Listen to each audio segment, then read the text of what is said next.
미국은 전 세계 유학생들이 가장 많이 선호하고 공부하는 나라입니다. 특히 중국인 유학생의 비중이 높죠. 여기 미국에서 대학을 다니는 한 중국인 청년이 있습니다. 그는 친구들과 컴퓨터 게임을 하는 것을 좋아하는 평범한 학생입니다. 그런 그가 어느 날 갑자기 한 부부의 목숨을 빼앗는 일이 일어납니다. 평범한 유학생이었던 그가 왜 이런 끔찍한 일을 저지르게 되었는지, 어떤 사연이 있었던 것인지 오늘 이야기 시작하겠습니다. 2020년 10월 22일 저녁 7시 20분 미국 엘라베마주 리카운티 5번 엘라베마 동부에서 가장 큰 도시로 2020년 기준 인구 약 7만 명이 살고 있습니다. 엘라베마주를 대표하는 명문 주립대 5번 대학교가 있어 교육도시로 꼽히는 5번은 범죄율이 높지 않은 도시로도 알려져 있습니다. 평화로운 도시의 고요한 어느 저녁, 경찰차의 요란한 사이렌 소리가 도시의 고요함을 깨트립니다. 5분 전, 5번 경찰서의 전화기가 울립니다. 젊은 남성이 힘없는 목소리로 말합니다.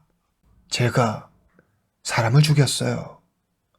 전화를 받은 경찰은 즉시 현장으로 출동합니다. 사건은 5번 대학교 근처 2층짜리 단독주택에서 일어났습니다. 현장에 도착한 경찰은 문 앞에 멍하니 앉아있는 중국인 남성을 발견합니다. 그의 몸에는 다량의 피가 묻어 있었습니다. 경찰이 그에게 다가가자 그는 두 손을 내밀며 말합니다. 제가 그랬어요. 경찰은 그에게 수갑을 채운 뒤 집 안으로 들어갑니다. 1층 주방과 거실 바닥, 2층으로 올라가는 계단과 벽, 집안 곳곳에 혈흔이 선명했습니다. 경찰은 침실로 들어갑니다. 침실에는 부부로 보이는 한 쌍의 남녀가 비투성이가 된 채 쓰러져 있습니다. 경찰이 다가가 확인합니다. 남성은 이미 숨이 끊어진 뒤였으며 여성은 아직 약하게 숨을 쉬고 있었습니다. 경찰은 바로 여성을 가까운 병원으로 이송합니다. 병원으로 옮겨진 여성은 상태가 심각해 헬리콥터로 급히 대학병원으로 이송되지만 결국 2021년 3월 세상을 떠나고 맙니다. 경찰은 사건이 일어난 집에서 멀리 떨어지지 않은 곳에서 서로 부둥켜 안은 채 부들부들 떨고 있는 아이 둘을 발견합니다. 5살, 8살의 어린 아이들로 바로 피해자 부부의 아이들이었습니다. 부검 결과가 나옵니다. 부검의는 남성의 몸에서 과도에 의한 23군데의 자상을 발견했으며 여성의 몸에서는 남성보다 훨씬 많은 60군데가 넘는 자상을 발견합니다. 경찰은 몸에 남은 상흔으로 미루어 보아 범인은 여성에게 더 큰 원한을 가지고 있던 것으로 보인다고 했습니다. 그리고 피해 여성의 몸에는 수십 군데의 방어흔이 나타났는데 최후까지 범인과 격렬한 몸싸움을 벌였을 것으로 추정되며 이에 반해 피해 남성에게는 방어의 흔적이 전혀 발견되지 않아 남성은 범인의 갑작스러운 공격에 목숨을 잃은 것으로 추정됩니다. 사건 현장인 단독주택에는 앞과 뒤 모두 2개의 문이 있었는데 이 중 뒷문에 강제로 침입한 흔적이 있었습니다. 혈흔 형태 분석 전문가에 따르면 뒷문으로 침입한 범인이 남편을 먼저 공격하고 남편이 쓰러지자 이를 발견한 아내가 달려와 범인을 말리며 사투를 벌이지만 힘에 밀린 아내가 결국 범인에게 살해당하고 만 것이라고 했습니다. 경찰은 집안 휴지통에서 범행 도구로 추정되는 피가 묻은 과도 2자루를 발견합니다. DNA 분석 결과 과도에 묻은 피는 피해자 부부의 것으로 밝혀지고 과도에서 채취된 지문은 경찰에 신고한 중국인 남성의 것으로 밝혀집니다. 범인은 현장에서 체포되고 첫 번째 신문에서 그는 순순히 자신의 범행을 시인합니다.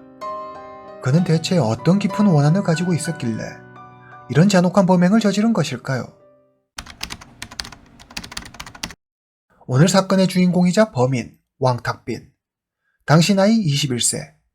중국 후난성 출신의 그는 미국 5번 대학교 2학년에 재학 중인 유학생입니다. 피해 남성 선희준. 당시 나이 40세. 북경대학교에서 박사학위를 받은 선희준은 미국 5번 대학교 항공우주공학과 박사과정을 듣고 있었습니다. 피해 여성 오정정. 선희준의 아내입니다. 선희준과 오정정 사이에는 2명의 아이가 있습니다. 병원에서 치료받던 오정정은 일주일이 지나서야 가까스로 눈을 뜹니다. 경찰은 그녀를 찾아가 사건 당일의 일에 대해 묻습니다. 그러면 오정정의 진술에 따라 사건이 일어난 날을 재구성해 보겠습니다. 사건 당일 저녁 6시 무렵 선희준과 오정정은 아이들과 함께 저녁을 먹고 있었습니다. 맛있게 저녁을 먹고 있는데 누가 초인종을 누릅니다.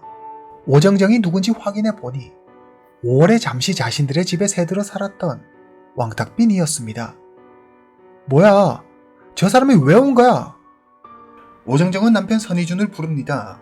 함께 지내면서 서로 감정이 많이 상해 꽤 걸크러운 사이였기 때문에 문을 열어주는 것이 내키지 않았습니다. 두 사람은 어떻게 할지 상의합니다. 그런데 왕탁빈이 강제로 문을 열고 들어옵니다. 왕탁빈은 과도를 꺼내 선희준의 등을 찌릅니다. 예상치 못한 공격에 놀란 오정정이 달려와 왕탁빈을 제지하지만 왕탁빈은 공격을 멈추지 않습니다. 선희준의 숨이 끊어졌다고 생각한 왕탁빈이 대상을 바꿔 이번에는 오정정을 찌릅니다. 오정정은 사력을 다해 저항하지만 미친 듯이 달려드는 왕탁빈의 힘을 당해낼 수 없었습니다. 선희준과 오정정의 아이들은 이 모든 것을 지켜보고 있었습니다. 오정정은 울고 있는 아이들을 향해 소리칩니다. 빨리 도망가! 그녀는 아이들이 문 밖으로 뛰어나가는 모습을 마지막으로 의식을 잃습니다. 선희준, 오정정 부부와 왕탁빈은 집주인과 세입자 관계였습니다. 이들 사이에 어떤 일이 있었던 것일까요? 지금부터 사건의 내막을 함께 알아보겠습니다. 2020년 4월 말, 지낼 곳이 필요했던 왕탁빈은 부동산을 통해 선희준의 집을 소개받습니다. 자기가 다니는 5번 대학교와도 가깝고 같은 중국인이었기 때문에 편할 것이라고 생각한 왕탁빈은 선희준과 오정정의 집에서 살기로 합니다. 이사 전 오정정이 왕탁빈에게 전화합니다. 본격적으로 지내실 방에 들어가기 전에 2층 침실에서 2주간 자가격리를 해주셨으면 좋겠어요. 괜찮죠? 2020년 4월은 여러분도 아시다시피 전 세계가 새로운 바이러스의 출현으로 몸살을 앓던 시기였습니다. 오정정의 이러한 요구도 당시에는 그리 무리한 부탁이 아니었죠. 하지만 왕탁빈은 오정정의 이런 요구가 이해되지 않았습니다. 그는 불만 섞인 목소리로 말합니다. 난 계속 미국에 있었어요. 중국에 간 적도 없는데 내가 꼭 자가격리를 해야 하나요? 그러자 오정정은 꼭 자가격리를 해야 한다며 말합니다. 학생, 만약 우리 아이들이 전염되면 어떡할 거죠? 책임질 수 있어요? 왕탁빈은 어쩔 수 없이 자가격리를 하기로 합니다. 2주 뒤 자가격리가 끝나고 한창 나이에 집안에만 갇혀 지내는 것이 답답했던 왕탁빈은 자주 외출을 합니다. 모두가 조심해야 할 시기에 이런 그의 행동이 못마땅했던 오정정은 왕탁빈에게 한마디 합니다. 지금이 어떤 시기인데 자꾸 밖에 나가는 거예요. 정 답답하면 사람이 없는 공원에서 산책하면 안 돼요? 정말 애들한테 병이라도 옮길까봐 너무 걱정돼서 그래요. 왕탁빈은 오정정의 이런 태도가 너무 극성스럽다고 생각했지만 앞으로를 위해 참습니다. 그런데 어느 날 왕탁빈은 마당에서 놀고 있는 오정정의 아이들이 자신을 가리키며 바이러스라고 말하는 것을 듣습니다. 기분이 상한 왕탁빈은 아이들에게 왜 자기를 그렇게 부르냐고 묻습니다. 그러자 아이들이 말합니다. 엄마가 형은 바이러스 보균자라고 조심하랬어요. 감정이 상할 대로 상한 왕탁빈은 이때부터 삐딱한 태도로 오정정을 대하기 시작합니다. 왕탁빈이 이사온 첫날부터 오정정은 왕탁빈이 에어컨을 켜는 것을 허락하지 않았습니다. 당시 5번은 낮 평균 기온이 25도에 달하고 31도를 넘어가는 날도 종종 있었습니다. 더위로 잠들기 힘들었던 왕탁빈이 오정정을 찾아가 에어컨을 켜달라고 부탁합니다. 하지만 오정정은 에어컨이 중앙 시스템이어서 만약 왕탁빈이 바이러스에 걸리면 가족 전체가 위험해질 수도 있기 때문에 안 된다며 그의 부탁을 거절합니다. 대신 그녀는 왕탁빈의 방에 선풍기 2대를 놔줍니다. 왕탁빈은 밑도 끝도 없이 자신을 바이러스 취급하는 오정정에게 화가 났습니다. 폭발한 왕탁빈은 오정정에게 따졌고 두 사람은 말다툼을 벌입니다. 그러자 보다 못한 남편 선희준이 나섭니다. 선희준은 왕탁빈의 부탁을 들어주며 에어컨을 켜기로 합니다. 그러자 오정정이 날선 목소리로 경고합니다. 만약 에어컨이 고장나기라도 하면 2,000달러를 물어내요. 알겠죠? 이날 이후로 왕탁빈과 오정정의 갈등은 점점 더 깊어지고 사소한 마찰이 끊이지 않았습니다. 예를 들어 오정정의 집은 바닥이 나무로 되어 있습니다. 오정정은 왕탁빈에게 꼭 슬리퍼를 신고 다니라며 바닥에 흠집이 조금이라도 나면 배상해야 한다며 매일 경고합니다. 또 왕탁빈이 세탁기를 쓸 때면 옆에서 지켜보며 정해진 시간을 초과하면 일정 시간당 20달러를 내게 했습니다. 게다가 왕탁빈이 수도와 전기를 낭비한다며 대놓고 뭐라고 합니다. 우린 먹을 걸 한 번에 다 만들어 놓고 먹는데 어떻게 매 끼니마다 음식을 만들어 먹어요? 그러면 물이나 전기가 얼마나 낭비되겠어요? 왕탁빈은 이런 오정정의 트집과 관섭이 점점 견디기 힘들어집니다. 하루는 왕탁빈이 잠을 자는데 갑자기 쿵 하고 침대가 부서집니다. 이사 온 지 채 한 달도 되지 않았는데 침대가 부서지다니 왕탁빈은 어이가 없었습니다. 다음날 아침 왕탁빈의 침대 프레임이 부서졌다며 오정정에게 말합니다. 얼마나 놀랐는데요. 허리가 나갈 뻔했다고요. 하지만 오정정은 침대 프레임이 부서진 건 왕탁빈의 잘못이라며 700달러를 배상하라고 합니다. 왕탁빈은 기가 막혔습니다. 자가격리 2주를 빼면 자기가 이 집에 들어와 침대를 사용한 날은 정말 며칠이 되지 않았기 때문입니다. 그런데 오정정은 이에 한술 더 떠 매트리스까지 물어내라며 화를 냈습니다. 왕탁빈은 인터넷으로 똑같은 침대의 가격을 검색합니다. 그런데 114달러밖에 하지 않는 것이었습니다. 그는 곧장 오정정에게 따집니다. 침대를 새로 사도 114달러밖에 안 하는데 나더러 700달러를 물어내라뇨. 대체 왜 그러는 거예요? 오정정은 상관없다는 태도를 보이며 무조건 700달러를 배상하라고 합니다. 원래 이 침대는 우리 아들을 주려고 산 거예요. 아무도 사용한 적 없는 새 침대죠. 학생이 부쉈으니 당연히 책임져야죠. 왕탁빈, 오정정 두 사람의 싸움은 점점 더 격해집니다. 이때 다시 선희준이 나서서 두 사람을 중재합니다.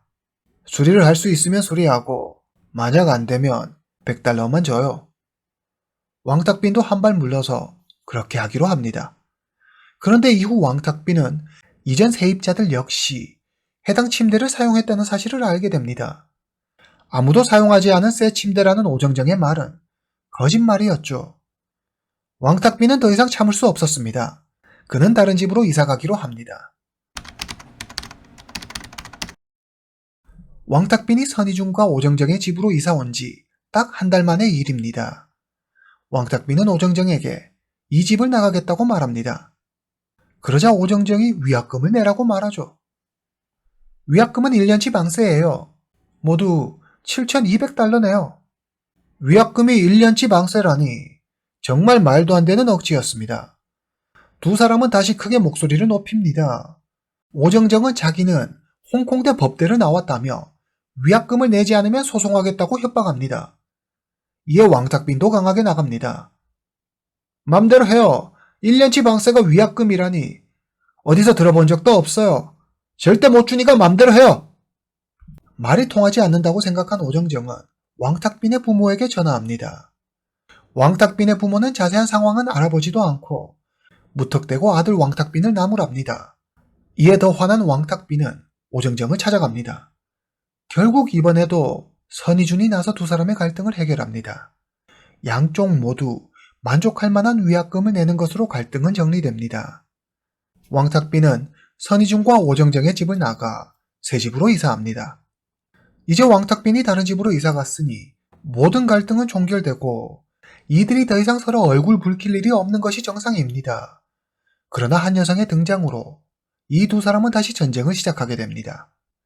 2020년 8월 H라는 여성이 왕탁빈을 찾아옵니다. 그녀는 자신을 5번 대학교에 다니는 한 교수의 아내라고 소개하며 왕탁빈과 오정정 사이의 일을 듣고 화가 나서 찾아왔다고 말합니다. 오정정 그 여자는 참 한결같네요. 그 여자한테 당한 유학생이 한둘이 아니에요. 학생도 그 여자한테 많이 당했죠. 이대로 가만히 있을 거예요? 인터넷에 그 여자가 한 짓을 올려요. 그래야 다른 학생들이 피해를 보지 않을 거 아니에요. H의 말을 들은 왕탁빈은 오정정에게 당했던 과거 일들이 생각나며 화가 났습니다. 그는 H의 말대로 유학생 커뮤니티에 오정정에게 당한 일을 폭로하는 게시물을 올립니다.